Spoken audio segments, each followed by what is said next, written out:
Morning, everybody.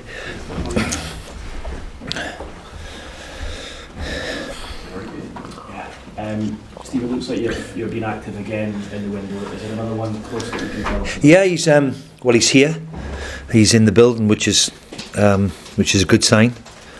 I think it's fair to say that we've managed to hold off a couple of clubs, because once he became available, then somebody of his pedigree was always going to have a few options, and thankfully he's chose us. So he's here. We hope that we can get the paperwork and everything done, so he can play tomorrow. And it sounds as though teams who are doing well in the respective leagues that you've fought off the competition.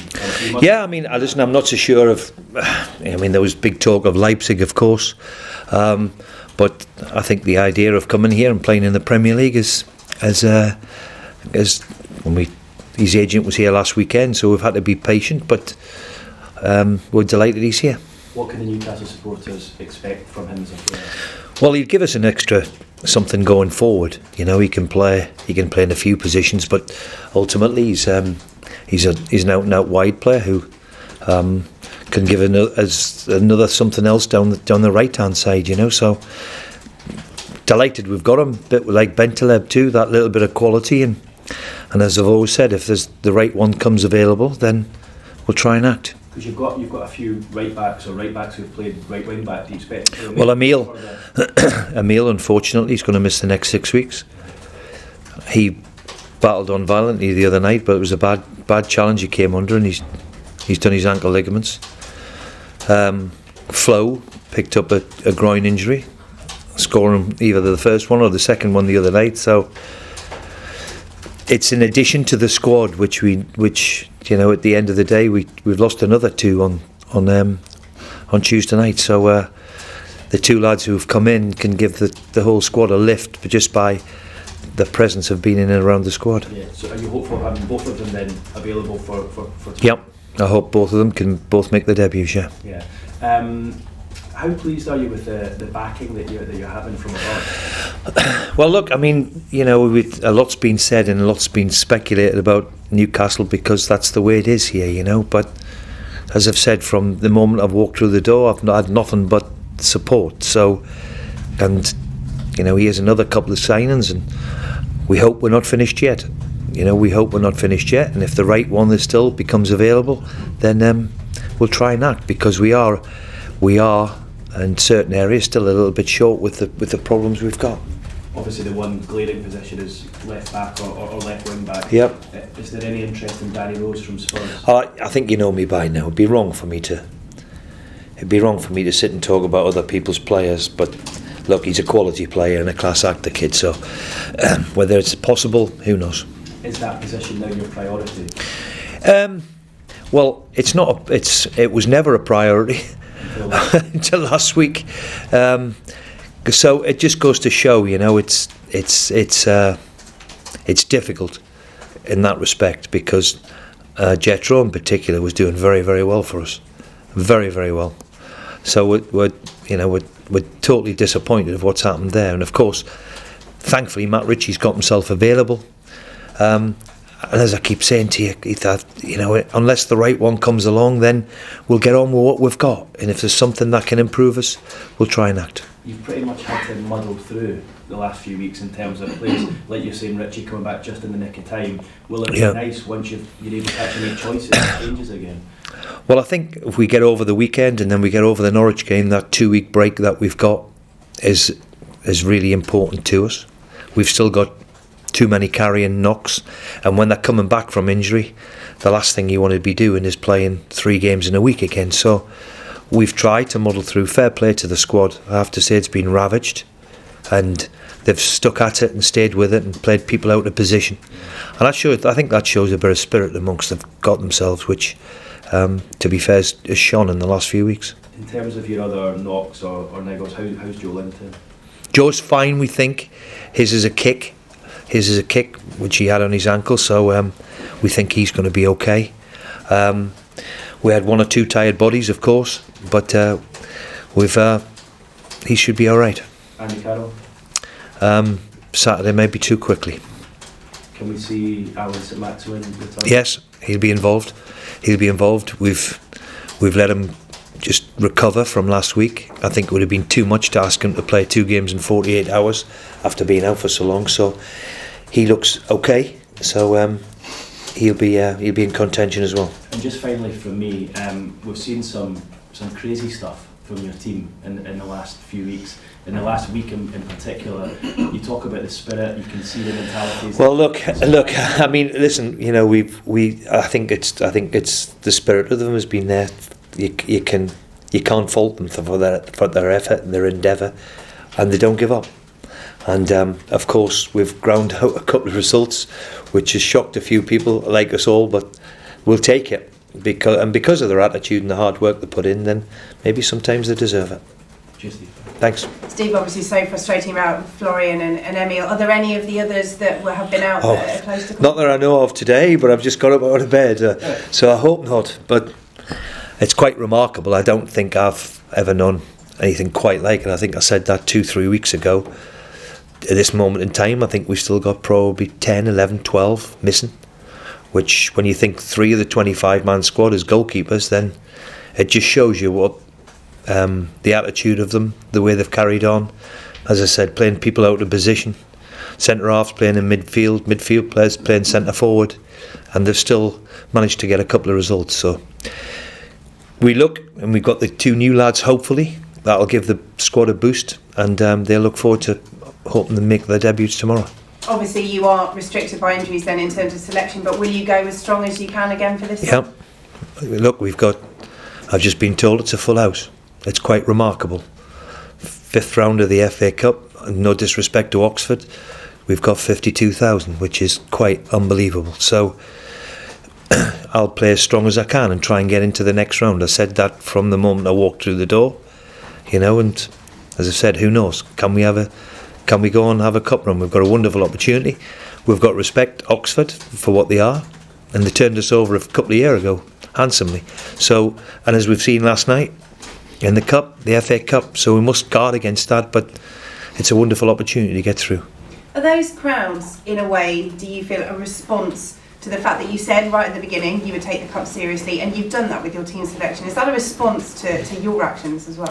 I don't want a response to mine. I think the city the supporters would nothing like more than a Cup run. They haven't had it for years.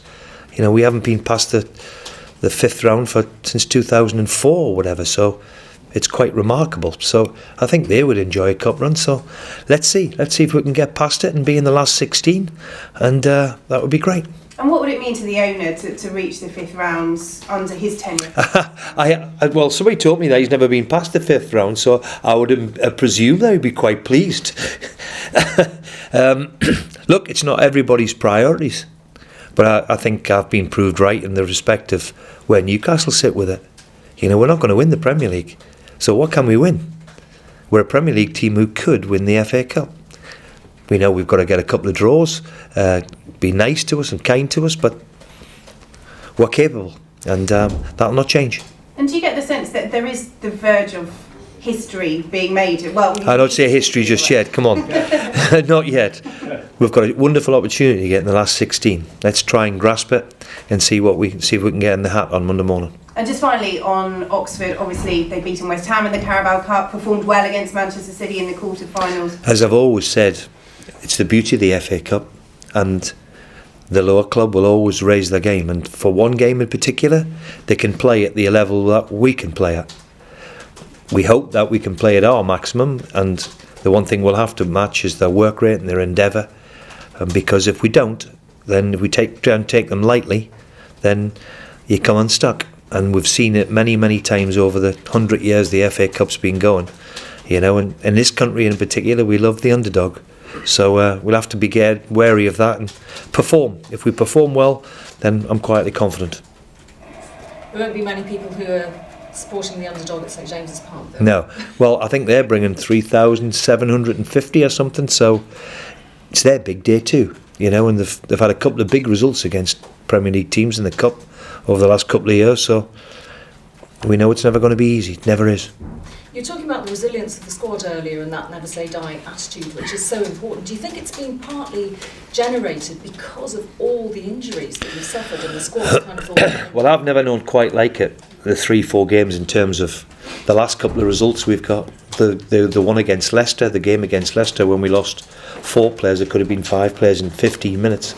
I've never been involved in anything like that. So, in all fairness to them, when you're up against it, the one thing you have to do is roll your sleeves up and have a go. And to be fair to them, they've done that in terms of what we've had to cope and what we've had to put up with. It's been ridiculous at times. And even now, from the other night, Flo, who scores a couple of goals, unfortunately, I think hurt his groin doing the bicycle kick, So, and then there's a bad tackle on Emil Kraft, real bad tackle, and he could be out for 4 to 6 weeks. So, it's just quite remarkable. So, I'm hoping that we can get through in the Cup tomorrow. Then we've got a big, huge game against Norwich next week, and then that couple of weeks into February might just be the tonic that everybody needs to have a fully, hopefully, we're not going to have Willems and Dummett, but a fully fit squad.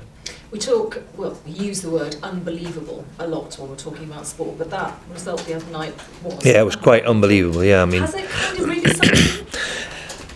Well, I've never seen a dressing room so elated and shocked as it was. I think we were. I mean, Mike Dean said to me there's 40 seconds to go when we scored the first one. So you think 40 seconds, it's not real possible, but it somehow happened, and we've managed to get something out of it. And when you nick something like you did and playing people out of position, in the end, I'm putting people on the pitch just for the sake of minutes, so they've got something. But Fab Shah gave me really to play in that position, give me food for thought. And I have to say, Longy playing up front, up top, did okay as well. So good to see. And when you've managed clubs and as many games as you have, I mean, I suppose a lot of games just kind of merge into one. Yeah. But there will be ones that you remember, and I expect that's one of them, is it? Yeah, I think the one before that is the one that sticks out rather than that one. The one against Chelsea, where the way they performed as a team and their attitude and their work rate and their endeavour to get a result was there for everybody to see. The other night, look, sometimes you have a little bit of luck, but I thought Chelsea, the game plan and the way they went about it was excellent. To score in the last minute, you'll always remember that one. I've never beat Chelsea in about 20 years, so it was good to turn them over. Just finally, just a little question about Nabil Bentaleb. What do you think he will bring to the squad? He'll bring that little bit of quality which I've been saying all along, that if we're going to bring people in, then they have to be of a certain type. I was very, very impressed with him when he broke into the Tottenham team and played very well, and then he went off to play in the Champions League and play in Germany in the Bundesliga. And look, I've seen enough just in 2 training sessions to understand that he'll be a good acquisition for us. He hasn't played a lot, but his fitness levels are excellent. So he's kept himself in remarkable shape considering he hasn't played for 4 months. So it's all been really testing to see where he is physically. And we've got no qualms of putting him in tomorrow because of his exceptional fitness levels. Now, I shouldn't be saying that with the look that we've had, but in terms of that, he's in good nick. Bit of a maverick. Well, look, listen, he's had a fallout with a few people, but that's normal. If that's a maverick, then bring on the maverick. Thank you. Thanks. Steve, you might be aware, you might not be aware, obviously Oxford and Newcastle have met recently at this stage of the competition. Before the season, Newcastle in the Championship. It went Oxford's way that day, and there'll be members of this squad who were in the lineup that day, so they'll have memories of that. Will they use that to make sure the same doesn't happen again? Well, look, we've got a full house tomorrow, so what's gone on in the past is gone on in the past. I know maybe Newcastle field a weakened team. I don't know. I've never really looked into it. I remember the game and I remember the result, but look, it's all about tomorrow, and we're fielding a team that I know is capable of getting through. So, but we're also aware of the FA Cup. I've always said about the underdog that on any given day they can perform to a level which they can't get to week in and week out. On the day, though, they will be there will be tough opposition, because that's the beauty of the FA Cup and why we've enjoyed it over the last 100 years or wherever it is. I suppose that'll be a message to the squad as well, you know, watch out for these because they're going to... Yeah, absolutely. We've got to absolutely match them in every department and hope that our extra bit of quality will come through in the end. But to certainly, you've got to match them first of all for their effort and endeavour, and if you don't, then you'll get turned over. It's quite simple. Thank you. Thanks. Thank you very much. Thank you. Good luck. Thanks.